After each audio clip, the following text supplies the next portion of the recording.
ایک عورت بھی اللہ کی بہت خوبصورت اور حسین تخلیق ہے، موتیوں سے بھی بڑھ کے قیمتی ہے، اور اللہ نے اس کو جو حسن دیا ہے وہ سب کے لیے نہیں ہے.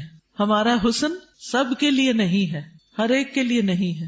اللہ نے ہمیں جس کے لیے پیدا کیا ہے، جس کے لیے بنایا ہے، یہ اسی کا حق ہے. آپ دیکھیے کہ بچپن سے ہی ایک چھوٹی سی بچی کو بھی جو شوق ہوتا ہے وہ کس چیز کا ہوتا ہے؟ سجنے، بننے، سنورنے کا.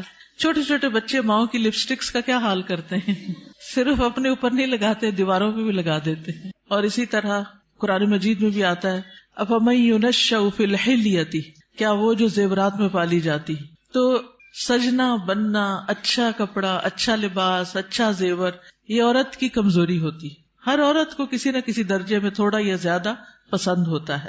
اگر روزانہ اپنی زیب و زینت کا اہتمام نہ کرے تو خاص خاص مواقع پر ضرور کرتی.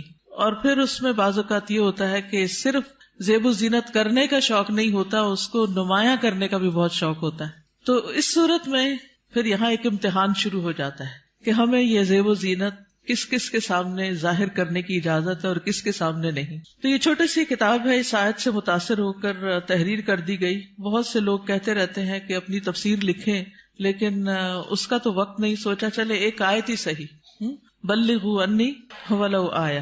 قال اللہ تعالی، اللہ تعالی کا فرمان ہے، جب اللہ تعالیٰ کوئی بات فرماتے ہیں تو پھر کیا کرتے ہیں، کیسے سنتے ہیں؟ بہت دھیان سے، توجہ سے.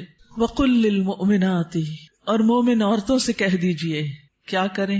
اپنی نگاہیں نیچی رکھیں، یعنی اپنی نگاہوں کی حفاظت کریں، اور اپنی شرم گاہوں کی حفاظت کریں، اور اپنی زینت ظاہر نہ کریں، اپنی خوبصورتی نمایاں نہ کریں سوائے اس کے جو خود ظاہر ہو جائے، اور اپنے سینوں پر اپنی اوڑھنیاں ڈالے رکھیں، اور اپنی زینت ظاہر نہ کریں سوائے اپنے شوہروں کے یا اپنے باپ کے یا اپنے شوہروں کے باپ کے یا اپنے بیٹوں کے یا اپنے شوہروں کے بیٹوں کے یا اپنے بھائیوں کے یا اپنے بھائیوں کے بیٹوں کے یا اپنی بہنوں کے بیٹوں کے یا اپنی عورتوں کے یا اپنے غلاموں کے یا وہ زیر دست مرد جو کسی اور قسم کی رغبت نہ رکھتے ہوں، یا وہ بچے جو عورتوں کی پوشیدہ باتوں سے ابھی واقف نہ ہوئے ہوں، اور اپنے پاؤں زمین پر مار کر نہ چلیں کہ ان کی پوشیدہ زینت لوگوں کو معلوم ہو جائے. اور اے مومنو، تم سب مل کر اللہ سے توبہ کرو تاکہ تم کامیاب ہو جاؤ. یعنی اس حکم کی کہیں نہ کہیں جو خلاف ورزی ہوتی ہے اس پر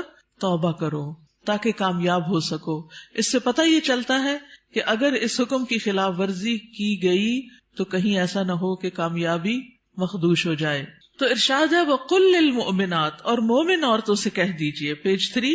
مومنات کون ہوتی ہیں؟ جو ایمان لانے والیاں ہیں، اللہ اور اس کے رسول محمد صلی اللہ علیہ وسلم کا حکم دل سے مان لینے والیاں، ماننے کے بعد ان احکامات پر عمل کرنے والیاں، اللہ سے اپنی محبت کے دعوے کو سچ کر دکھانے والیاں. اللہ تعالیٰ کا ارشاد ہے بے شک مسلمان مرد اور مسلمان عورتیں اور مومن مرد اور مومن عورتیں اور فرما بردار مرد اور فرما بردار عورتیں اور سچے مرد اور سچی عورتیں اور صبر کرنے والے مرد اور صبر کرنے والی عورتیں اور عاجزی اختیار کرنے والے مرد اور عاجزی اختیار کرنے والی عورتیں اور صدقہ کرنے والے مرد اور صدقہ کرنے والی عورتیں اور روزہ دار مرد اور روزہ دار عورتیں اور اپنی شرمگاہوں کی حفاظت کرنے والے مرد اور حفاظت کرنے والی عورتیں اور اللہ کا بہت زیادہ ذکر کرنے والے مرد اور ذکر کرنے والی عورتیں، ان کے لیے اللہ نے مغفرت اور بہت بڑا اجر تیار کر رکھا ہے. اللہ کی بخشش اور بڑا اجر کس کے لیے ہے؟ ان صفات کے حامل مومن مردوں اور عورتوں کے لیے. تو ارشاد ہے وَقُلْ لِلْمُؤْمِنَاتِ، کیا ارشاد؟ پیج پر یغضضن من ابصارہن، کہ وہ اپنی نگاہیں نیچی رکھیں. کیا مطلب ہے اس کا؟ کہ حرام چیزوں پر نگاہ نہ ڈالیں، نامحرم مردوں کو نگاہ بھر کے نہ دیکھیں، اچانک نظر پڑ جائے تو نظر پھیر لیں، شہوت کی نظر سے نہ دیکھیں، کسی مرد یا کسی عورت کا سطر نہ دیکھیں، یعنی جو حصے چھپا کے رکھنے کے قابل ہیں، فحش تصاویر اور فحش مناظر نہ دیکھیں، ادھر ادھر تانک جھانک نہ کریں. نبی صلی اللہ علیہ وسلم نے فرمایا زنا العین النظر، نظر بازی آنکھوں کا زنا ہے. نبی کریم صلی اللہ علیہ وسلم نے فرمایا تم اپنی طرف سے مجھے 6 چیزوں کی ضمانت دو، میں تمہیں جنت کی ضمانت دوں گا. جب بات کرو تو سچ بولو، جب وعدہ کرو تو پورا کرو، جب تمہارے پاس امانت رکھی جائے تو ادا کرو، اپنی شرمگاہوں کی حفاظت کرو، اپنی نگاہوں کو نیچا رکھو اور اپنے ہاتھوں کو روکے رکھو. تو یہ حکم ہے نگاہیں نیچی رکھنے کا.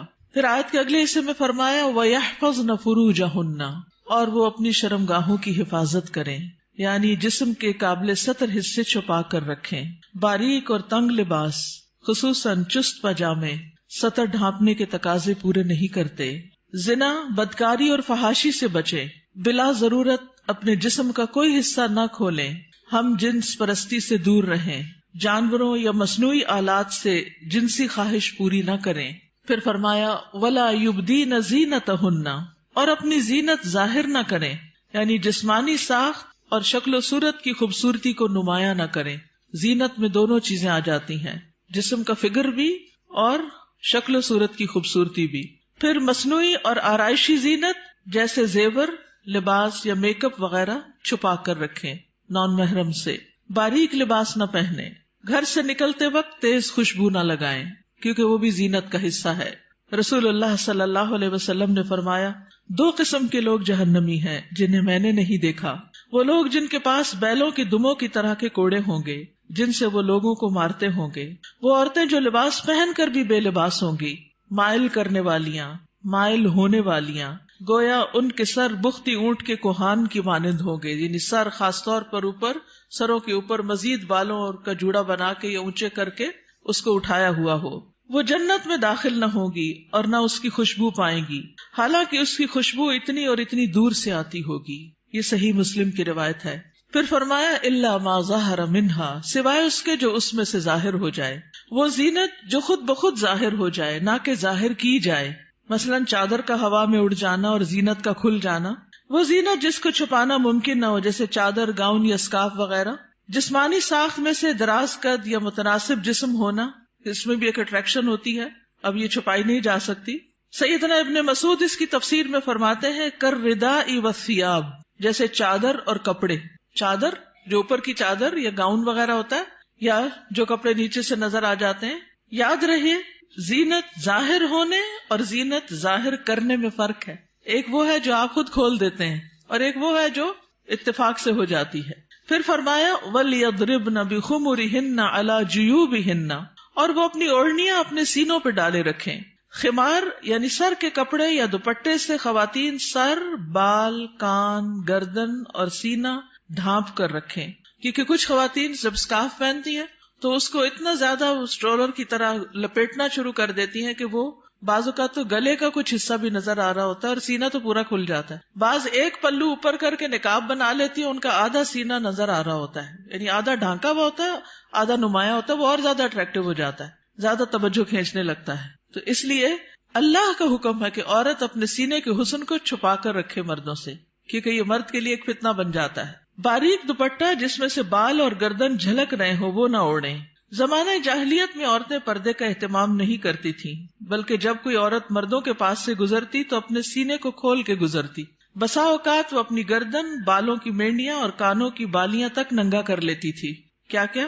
گردن، بالوں کی مینڈیاں اور کانوں کی بالیاں، ان کو نکال لیتی تھی. اب بھی آپ نے دیکھا ہوگا بعض اسکارف اس طرح پہنتے کہ کانوں کا زیور باہر لٹک رہا ہوتا ہے. لہٰذا اللہ تعالیٰ نے مومن عورتوں کو حکم دیا کہ وہ ایسے مواقع پر پردے کا اہتمام کریں. سیدہ عائشہ فرمایا کرتی تھی جب یہ آیت نازل ہوئی وَلْيَضْرِبْنَ بِخُمُرِهِنَّ عَلَى جُيُوبِهِنَّ، تو ان سب نے اپنے تہہ بندوں کو کناروں سے پھاڑ کر ان کی اوڑھنیاں بنا لی.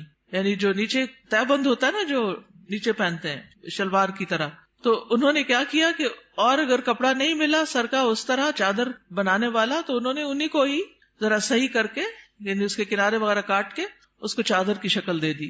پھر فرمایا وَلَا يُبْدِينَ زِينَتَهُنَّ إِلَّا، اور وہ اپنی زینت ظاہر نہ کریں مگر اپنے شوہروں کے لیے.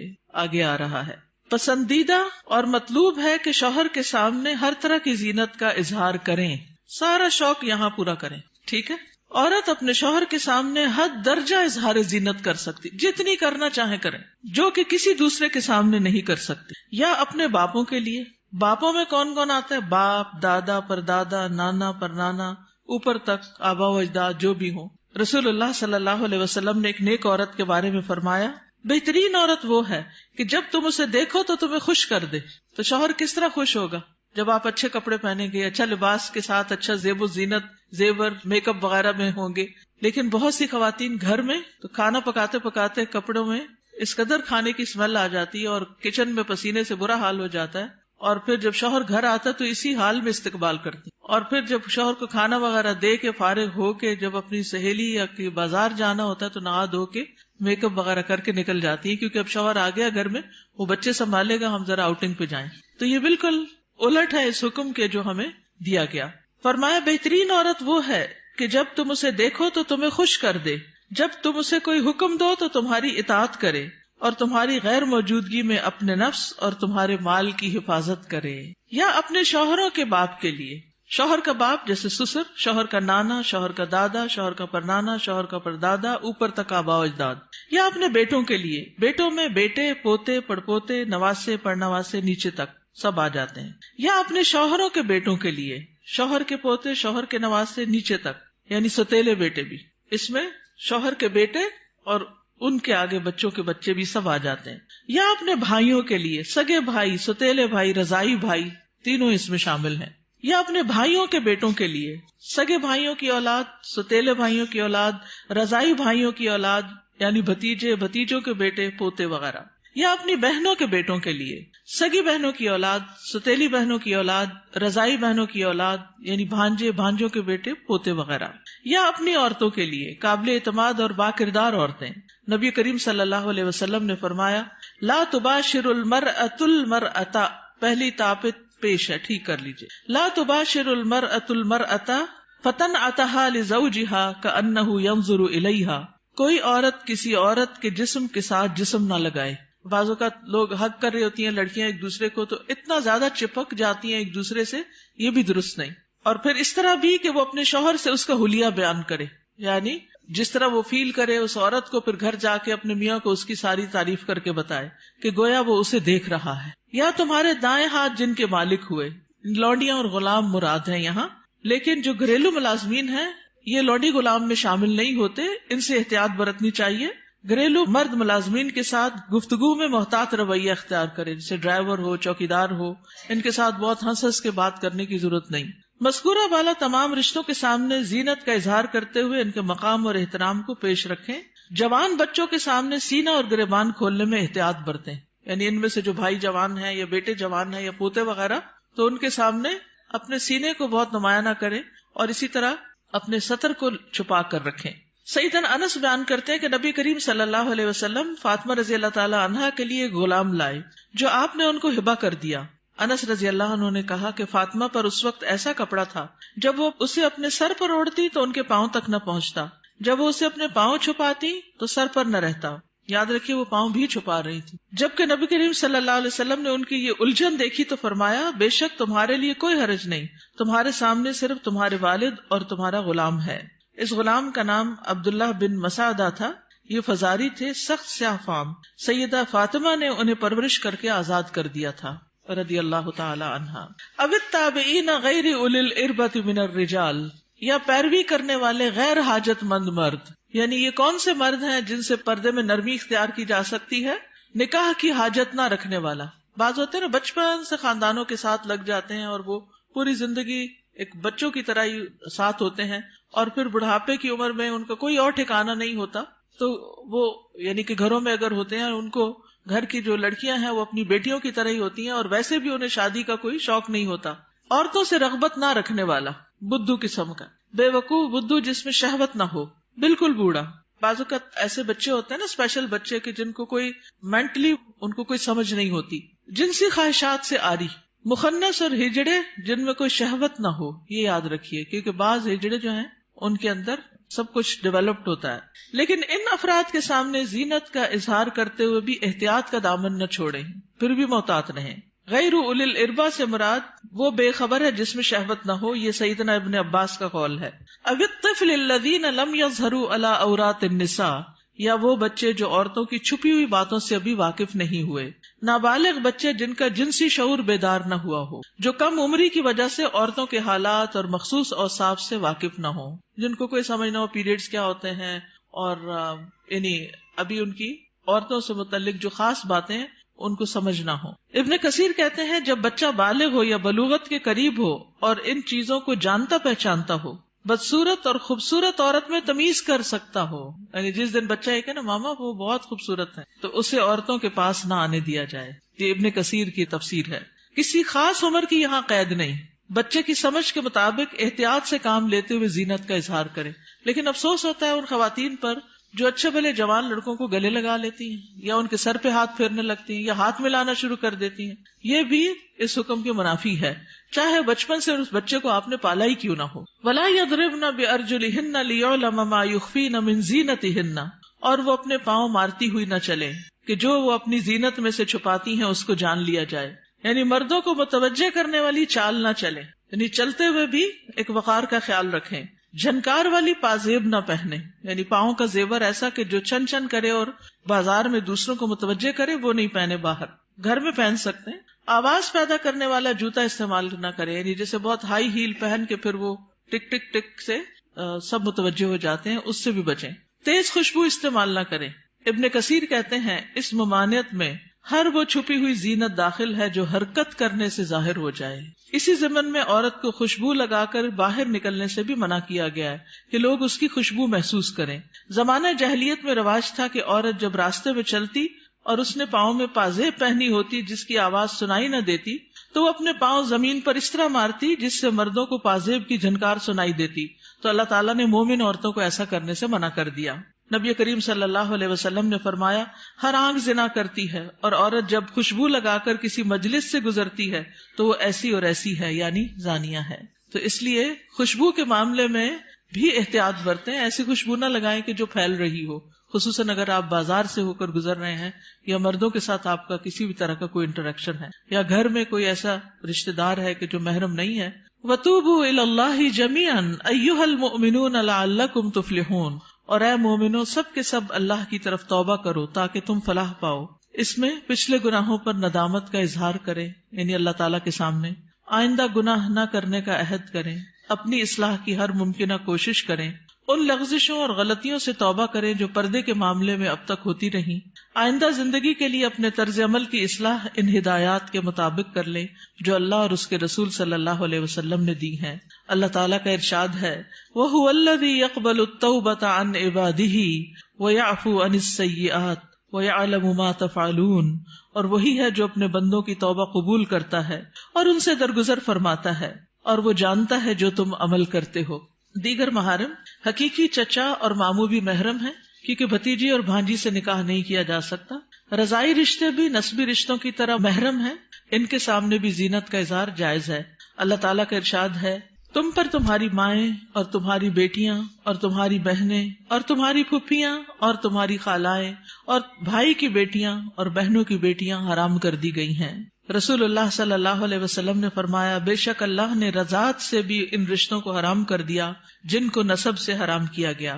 حجاب مسلمان عورت کی شناخت ہے. مسلمان عورت حجاب سے پہچانی جاتی ہے، وہ دوسروں سے الگ ہو جاتی ہے. اللہ تعالیٰ کا ارشاد ہے اے نبی اپنی بیویوں اور بیٹیوں اور مومن عورتوں سے کہہ دیجئے، بیویاں بیٹیاں اور مومن عورتیں سب کی سب وہ اپنے چادروں کے پلو اپنے اوپر لٹکا لیا کریں.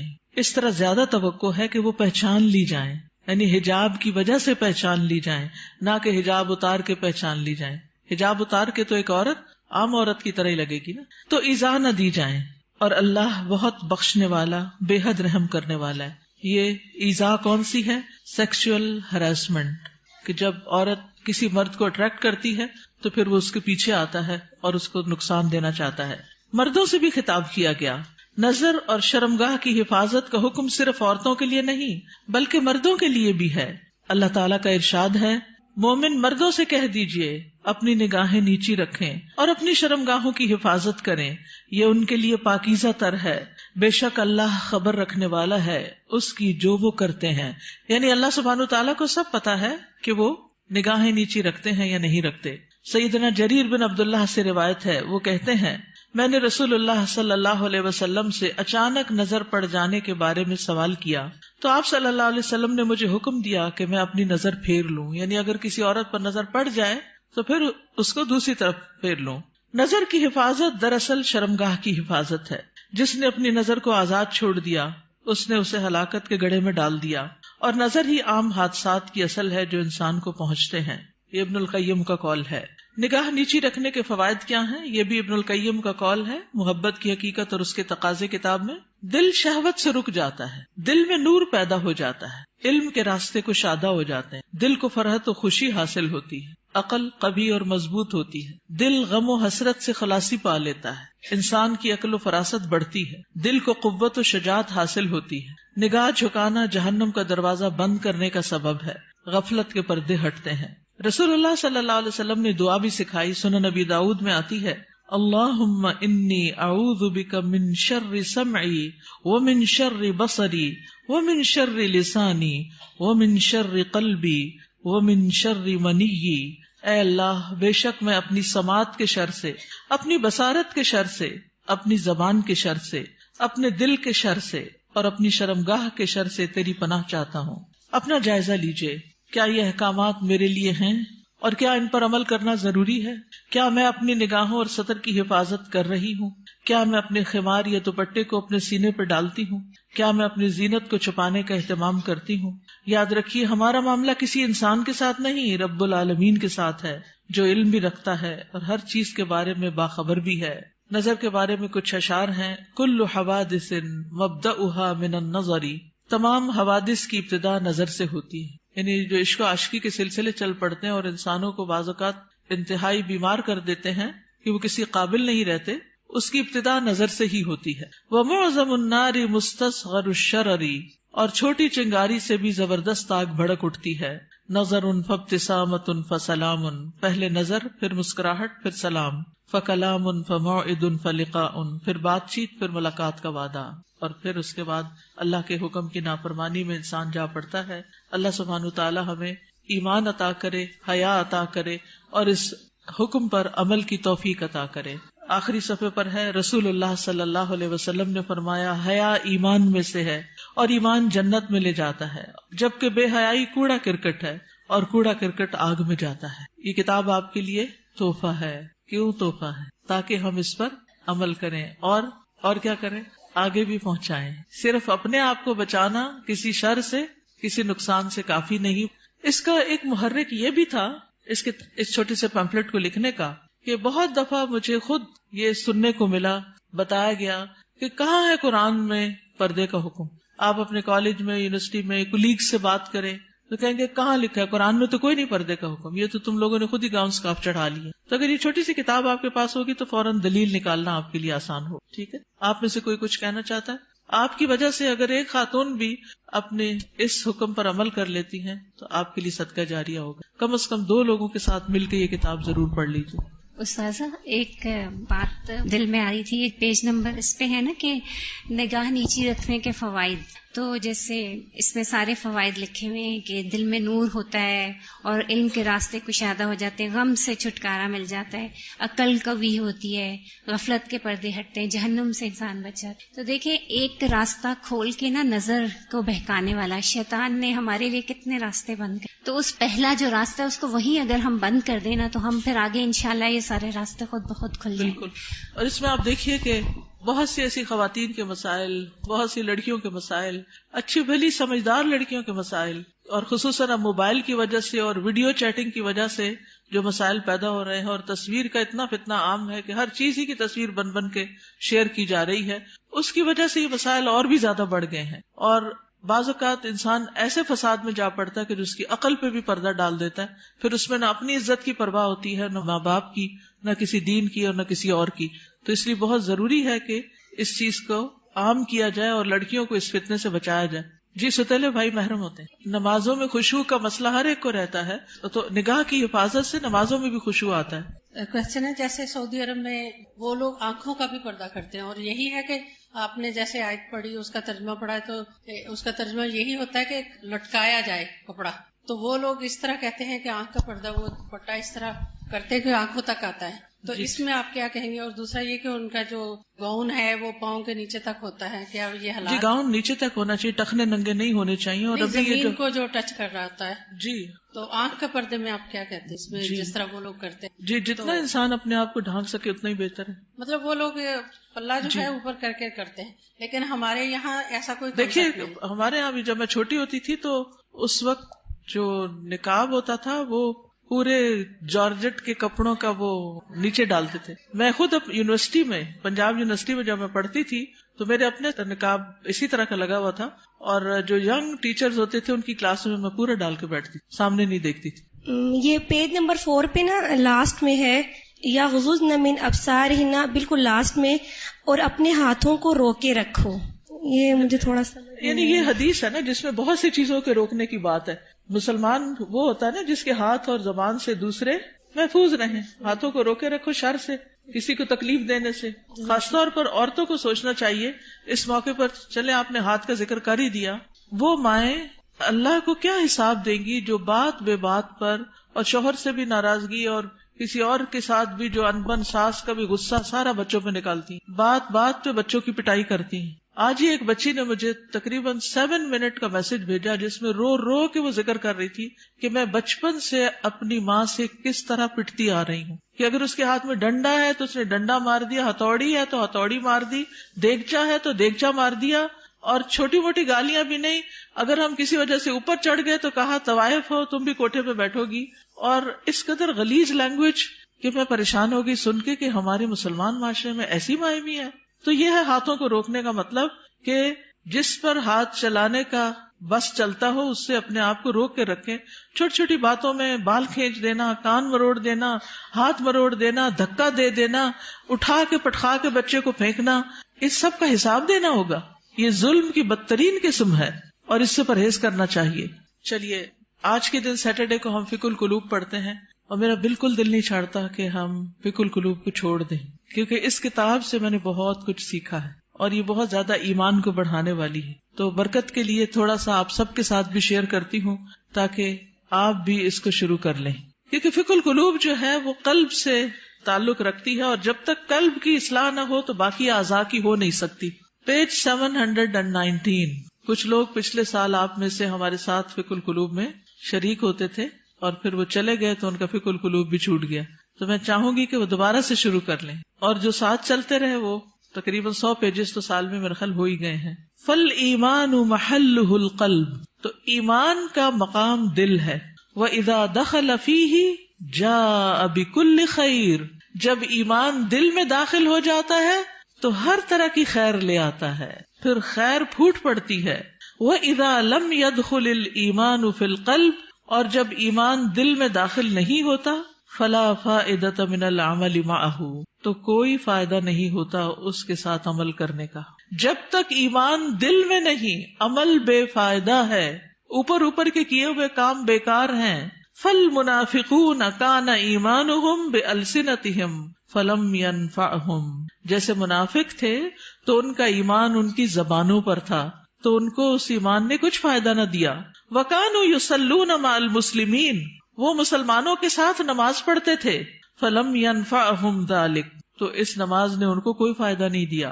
بل ہم فی الدرک الاسفل من النار، بلکہ وہ آگ کے سب سے نچلے گڑھے میں ہیں. یقولون بألسنتہم ما لیس فی قلوبہم، وہ اپنی زبانوں سے وہ کہتے ہیں جو ان کے دلوں میں نہیں، یعنی ایمان دلوں میں نہیں اترا. وَلَفْظُ الْإِيمَانِ شَيْءٌ وَصُورَةُ الْإِيمَانِ شَيْءٌ، لفظ ایمان ایک چیز ہے اور صورت ایمان ایک اور چیز ہے. وَعِلْمُ الْإِيمَانِ شَيْءٌ، اور ایمان کا علم ایک اور چیز ہے. تو لفظ، صورت اور علم تینوں الگ الگ ہیں. لیکن حقیقت الایمان شیء اعظم من هذا کلہ، لیکن حقیقت الایمان ان سب سے بڑی چیز ہے. وَكُلُّ شَيْءٍ يُصْنَعُ فِي مَكَانٍ وَمَكَانُ تَجْرِيبِهِ فِي مَكَانٍ آخر كَالسَّيَّارَةِ وَالْقَلَمِ وَنَحْوِهِمَا، ہر چیز بنائی جاتی ہے ایک جگہ پر، یعنی ایک پین کی فیکٹری ہے، ایک کار کی فیکٹری ہے. وَمَكَانُ تَجْرِيبِهِ، اور اس کی جو تجربہ گاہ ہے وہ کسی اور جگہ پر ہے، یعنی وہ چلائی کہیں اور جاتی ہے. كَالسَّيَّارَةِ، جیسے کار بنتی کہاں ہے؟ کار فیکٹری میں، اور چلتی کہاں ہے؟ سڑک پر. قلم بنتا کہاں ہے؟ فیکٹری میں. اور چلتا کہاں ہے؟ کاغذ پر. وَنَحْوِهِمَا، اور اسی طرح. وَكَذَلِكَ عِلْمُ الْإِيمَانِ لَهُ مَكَانٌ، اسی طرح ایمان کے علم کی بھی ایک جگہ ہے. وَمَكَانُ مَعْرِفَتِهِ وَتَجْرِيبِهِ لَهُ مَيْدَانٌ آخر، اور اس کی پہچان کی جگہ اور اس کے تجربے کی جگہ ایک اور ہے. وَذَلِكَ لَا يَتِمُّ وَلَا يَحْصُلُ إِلَّا بِالْمُجَاهَدَةِ وَالتَّضْحِيَةِ بِكُلِّ شَيْءٍ، اور یہ پورا نہیں ہوتا اور حاصل نہیں ہوتا مگر سخت محنت سے اور قربانی سے، جو ہر چیز کی ہوتی ہے، من اجل الحصول علیہ، اس چیز کو حاصل کرنے کے لیے. فَهُوَ أَغْلَى شَيْءٌ فِي الدُّنْيَا وَالْآخِرَةِ، تو وہ دنیا اور آخرت میں سب سے زیادہ قیمتی چیز ہے. وَطَرِيقُ الْإِيمَانِ تَعِبَ فِيهِ آدم، ایمان کا جو راستہ ہے اس میں آدم علیہ السلام بھی تھکے تھے. کیا ہوا تھا ان کے ساتھ؟ جب ان کو امتحان میں ڈالا گیا، تجربہ گاہ میں ڈالا گیا، ٹیسٹ میں ڈالا گیا، تو شیطان نے ان کو ورغلا لیا. وَنَاحَ لِأَجَلِهِ نُوحٌ، اور مورن کیا یا غم کیا اسی کی وجہ سے نوح علیہ السلام نے. وَرُمِيَ فِي النَّارِ الْخَلِيلِ، اور آگ میں پھینکے گئے خلیل اللہ ابراہیم علیہ السلام. وَاسْتَجَعَ لِلذَّبْحِ اسماعیل، اور لیٹے ذبح ہونے کے لیے اسماعیل علیہ السلام. وَبِيعَ وَسُجِنَ یوسف، اور بیچے گئے اور قید کیے گئے یوسف علیہ السلام. وَنُشِرَ بِالْمِنشَارِ زکریا، اور آرے سے چیرے گئے زکریا علیہ السلام. وَذُبِحَ بِالسِّكِّينِ یحییٰ، اور چھری کے ساتھ ذبح کیے گئے یحییٰ علیہ السلام. وَقَاسَ الضُّرُّ ایوب، اور بیماری کو سفر کیا، قاسا کا معنی سفرڈ، الضُّرُّ بیماری کو ایوب علیہ السلام نے. وَزَادَ فِي الْبُكَاءِ داود، اور کثرت سے روئے داؤد علیہ السلام. وَصَارَ مَعَ الْوَحْشِ عیسیٰ علیہ السلام، اور وحشی کے ساتھ عیسیٰ علیہ السلام چلے. یہ کیا قصہ ہے؟ کہا جاتا ہے کہ عیسیٰ علیہ السلام جب مصر میں تھے اور یوسف النجار ان کے ساتھ تھا، تو آگے دیکھا کہ ایک شیر آ رہا ہے تو وہ ڈر گئے. عیسیٰ علیہ السلام نے کہا کہ تم مجھے شیر کے قریب کر دو اور خود نہیں قریب آنا، خود دور رہو. تو عیسیٰ علیہ السلام شیر کے رستے میں کھڑے ہو گئے. جب شیر آیا تو پوچھا، ایھا الوحش، اے وحشی جانور، اس راستے میں کیوں آئے، کیوں کھڑے ہو یہاں؟ کہنے لگا کہ وہ ایک بیل ہے، مجھے اسے پکڑنا ہے. انہوں نے کہا کہ دیکھو وہ تو مساکین کا بیل ہے، اس کو چھوڑ دو، فلاں فلاں جگہ چلے جاؤ، وہاں پر ایک مردہ اونٹ ہے تو اس کو جا کے کھا لو. تو اس طرح عیسیٰ علیہ السلام کے کہنے سے وہ شیر جو تھا وہ وہاں چلا گیا، اور اس شیر نے عیسیٰ علیہ السلام کی بات مان لی. لیکن شیر سے بات کرنا اور شیر کو روکنا نہیں منکر کرنا کوئی آسان کام نہیں تھا.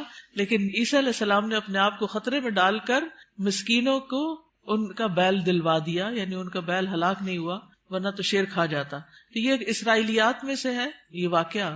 اس کی صداقت تو اللہ ہی کو معلوم ہے، لیکن ہمیں حدثوا عن بنی اسرائیل ولا حرج کے تحت بیان کر دیا گیا ہے. وعالج الفقر والاذى محمد صلی اللہ علیہ وسلم، اور فقر اور اذیتوں سے، بیماریوں سے، تکلیفوں سے محمد صلی اللہ علیہ وسلم نے ڈیل کیا. عالجہ کا مطلب تھا ڈیل کرنا.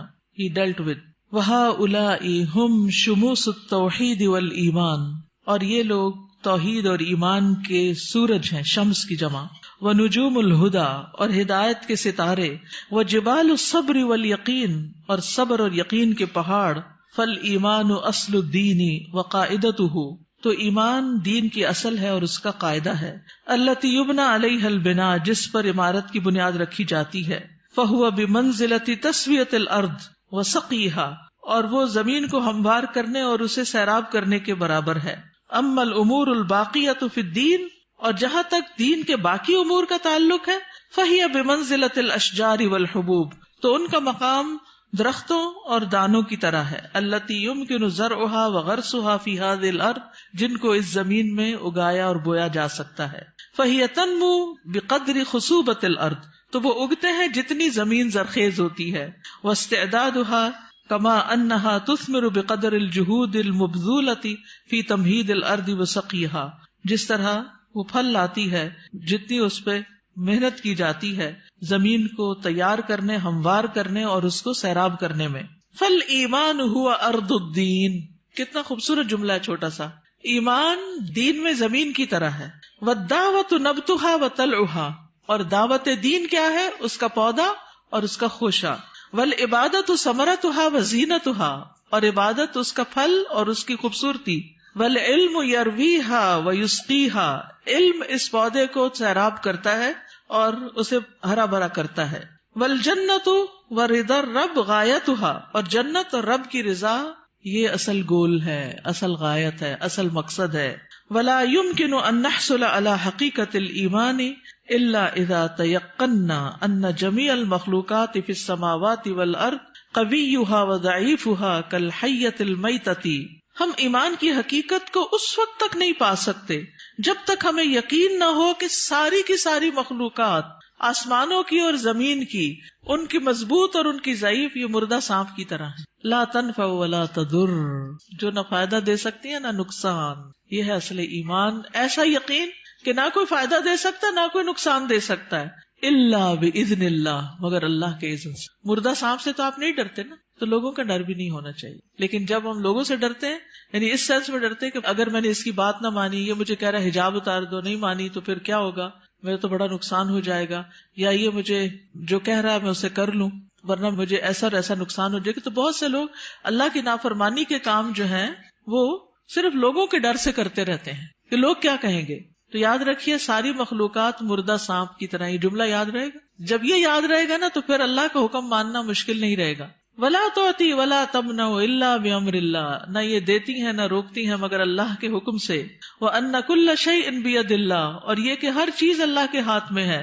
وان ما سوى اللہ لیس بیدہ شیء، اور اللہ کے علاوہ جو بھی ہے اس کے ہاتھ میں کچھ نہیں. کما قال سبحانہ، جیسا کہ اللہ تعالیٰ کا فرمان ہے، الا لہ الخلق والامر تبارک اللہ رب العالمین. خبردار، اللہ ہی کی ہے مخلوق اور حکم بھی اللہ ہی کا ہے، بہت بابرکت ہے اللہ جو رب ہے سارے جہانوں کا. میں یہ ضرور چاہوں گی کہ آپ اس کتاب کو پڑھیں. اگر آپ کہنے کہ اس کانوکیشن کی کوئی نصیحت ہمیں کر دیں تو میں یہی کہوں گی کہ فقہ القلوب کو شروع سے پڑھنا شروع کر دیں، تو ساری نصیحتیں آپ کو مل جائیں گی. اور یہ دراصل ایمان کو مضبوط کرنے والی کتاب ہے. کیا ہے؟ اور اگر ایمان مضبوط ہو جائے تو کیا ہوتا ہے؟ عمل آسان ہو جاتا ہے، انسان مضبوط ہو جاتا ہے. اور اس میں آپ دیکھیے یہاں پر اگلی جو بات ہے بڑی دلچسپ ہے. وہ کہتے ہیں کہ ایمان کی جو قوت ہے نا وہ دل میں ظاہر ہوتی ہے جیسے ایک بندوق کی گولی ہوتی. تو جب وہ اپنی اصل جگہ پر آ جاتی ہے تو پھر اس سے بہت کچھ ہوتا ہے.